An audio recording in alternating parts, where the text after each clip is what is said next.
বিসমিল্লাহির রহমানির রহিম।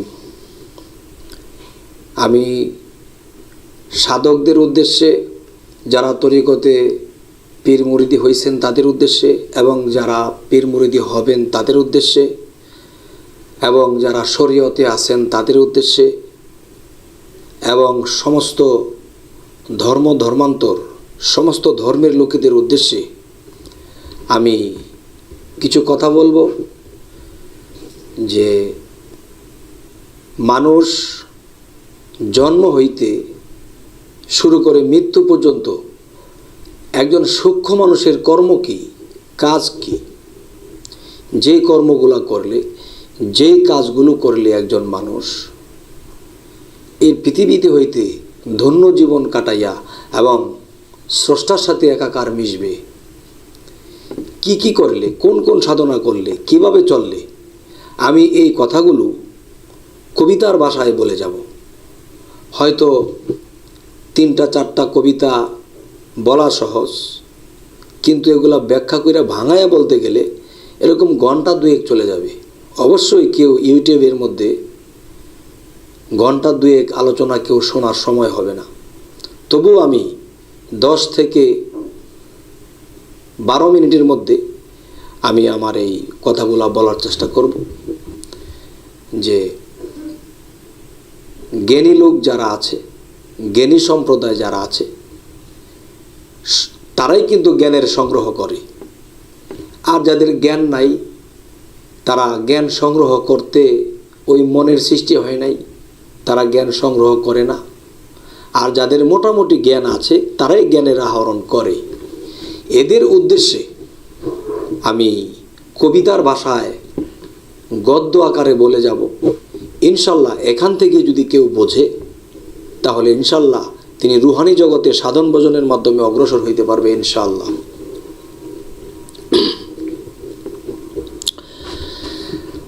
মানুষ থেকে খোদা বোঝো এ মন্ত্রণা কে দিয়াছে, মানুষ ভজ কোরআন খোঁজো পাতায় পাতায় সাক্ষী আছে। খোদাই নেহি ছায়া কায়া স্বরূপে ধরেছে মায়া, রূপে মিশে রূপের ছায়া ফুলকলি ছয় প্রেমের গাছে। এই আরব দেশে মক্কার গড়, মদিনায় রাসূলের কব্বর, বাইতুল্লাহ শূন্যের পাথর, মানুষে সব করিয়াছে। মানুষে করেছে কর্ম, কত পাপ আর কত ধর্ম, বুঝিতে সেই নিঘুর মর্ম, মন মহাজন মধ্যে আছে। এবার খুলবে যখন দিলের কপাট, দেখবে তবে প্রেমের হাট, মারেফত সিদ্ধের ঘাট, সকলই মানুষের কাছে। এবার সৃষ্টিরও আগে পরোয়ারে মানুষের রূপ নেহার করে, ফেরেশতারা যাইতে নারে মানুষ তথা গিয়াছে। মানুষের সঙ্গ লইয়া পৃথিবীতে জন্ম হইয়া, খেলতে হইল মানুষ লইয়া, জাত বেনি কি জাত বাসে। এবার মানুষের ছবি আঁকো, পায়ের দুলি গায়ে মাখো, শরীয়তটা সঙ্গে রাখো, তত্ত্ব বিশদ গোপন আছে। জালালে কয় মন্দ্রে পাজি, করবে কত বেলে হাজি, মানুষ তো মার নায়ের মাঝি, একদিন গিয়া হবি পারি।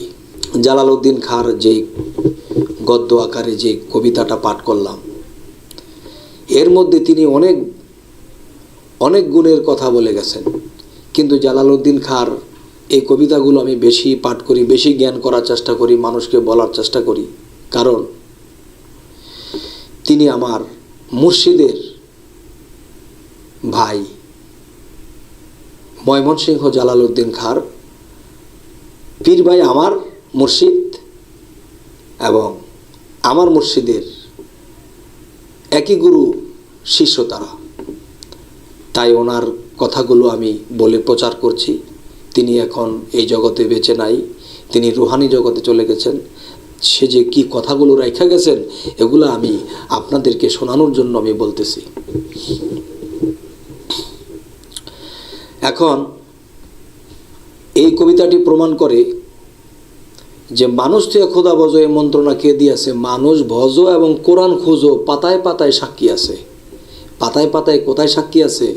সূরা ফাতার মধ্যে আল্লাহ বলছে, হে রাসূল, আপনার হাতে আমার হাত, আপনার হাতে যারা হাত দিল তারা আমি রাসূলের হাতেই হাত দিল, আমি আল্লাহর হাতে হাত দিল, এবং আপনার হাতে যারা হাত দিছে তাদের হাতের উপর আমি আল্লাহর হাত আছে। এরপরে বলছেন সূরা কাহাফের 17 নম্বর আয়াতে আল্লাহ বলছে, যারা আমার সুপথ প্রাপ্ত না তারা কখনো মুর্শিদ পাবে না। এই আয়াত অনুসারে প্রত্যেকটা মানুষের মুর্শিদ ধরতে হবে। তাই কামেল গুরু তল্লাশ করিয়া ইনশাল্লাহ যারা না ধরেছি ধরবেন ইনশাল্লাহ। এবার আসি, গুরু মুর্শিদ ধরার পরে আমাদের যে সাধনাগুলো করতে হবে। যাবে যদি ছুটে আয় সন্তরে কই মন পাগল, ঘোর অন্ধকার বয়ের সঞ্চার না আছে পথের সম্বল, অষ্টধাতুর দেহখানি চালাইতেছে খুদ কোম্পানি, মধ্য স্থলে আছে পানি, হাওয়ার যোগে হয় প্রবল, উপরে জলে পরশমণি, নিচে ঘুমায় অষ্টফণি, হংস রবে ওঠে ধ্বনি, সোহাং শব্দে চলাচল। এবার মূলদ্বার হইতে নিয়া কুম্ভকে দুম আটকা দিয়া, ধীরে ধীরে চোখ মুদিয়া ধ্যান করো সহস্রদল। তাহলে আমাদের মধ্যে যে অষ্টফণি তার নাফসে বসবাস করে, যে আমাদের মধ্যে যে পরশমণি আমাদের মস্তিষ্কে, যদি আমরা সেই মস্তিষ্ককে যদি আমরা পরিষ্কার না রাখি, তাহলে এখানে সেই পরম রূপে যে আল্লাহ আসবে, আমাকে পরিচালনা করবে, তিনি আসবেন না। তাই সেই পরিচালনা করবে তিনি আমাকে যদি পবিত্র পান এবং অষ্টফণিকে যদি আমরা দমন করতে পারি, এবং আমার মধ্যে যে পরশমণিকে যদি আমরা পরিষ্কার করতে পারি, এবং সেখানে কোনো জং বা ময়লা বা কোনো আবর্জনা যদি না থাকে, তাহলে পরমাত্মা সেখানে আসবে, আইসা আপনাকে আমাকে পরিচালনা করবে। তাই এই কবিতাটি বলা হলো। তো গুরু মুর্শিদ ধরার পরে যে আরও কিছু সাধনা আছে, সেগুলো হলো, হাইতনা তাওয়ায় দিবানিশি হয়ে যাওগে কামার পোড়া, শেষে যাবে লাল বাজারে চারি রঙের নিশানোরে, অগ্নির মতো ধুধু করে মধ্যে জিনিস ভরা, হে হরফের চাবি দিয়া সদাই গিয়ে গোড়া, এই তালা খুললে নয়ন মেলে দেখবে সাদা তিন কোঠরা, তিন তালাতে এক নাম ফুটে, হাহাকার এক শব্দ ওঠে, ঢেউ লাগে ত্রিবেণীর ঘাটে, দেখছে রসিক যারা, ভালোবাসা ববের আশা মিটাই আছে তারা। যে আমার মধ্যে হাইতনা তাওয়া কি? ফুসফুসি, হাওয়া নিতেছি, হাওয়া ছাড়তেছি। এই হাইতনা তাওয়ায় দিবানিশি হয়ে যাওগে কামার পোড়া, শেষে যাবে লাল বাজারে। যখন আমি লাল বাজারে যাব, তখন সেই লালের মধ্যে যখন আমাকে বারবার সেখানে দেওয়া হবে, আবার পিটানো হবে, আবার দেওয়া হবে, আবার পিটানো হবে, তখন আমার দ্বারা কিছু একটা আবিষ্কার হবে। এই পৃথিবীতে সাধু গোসাই বা অলি আউলিয়া আমরা একটা কিছু হয়ে যেতে পারবো, তখনই আমাদের আত্মার উদ্ধার হবে। তাই এই কথাগুলো অনেকেই জানে, অনেকেই শোনে, কিন্তু অনেকেই গুরুত্ব দেয় না। আজ গুরুত্ব দেওয়ার জন্য এই সাধনার সংবাদগুলো আমি দিলাম। যদি কেউ যে কোনো জায়গায় গুরু ধরবেন, গুরু ধরার পরে এই সাধনগুলো গুরুর কাছ থেকে নিয়ে করবেন, তাহলে এই মানব জীবনটা ধন্য হবে। আজ আমি এই কথাগুলো বলে রাখলাম। আল্লাহ হাফেজ।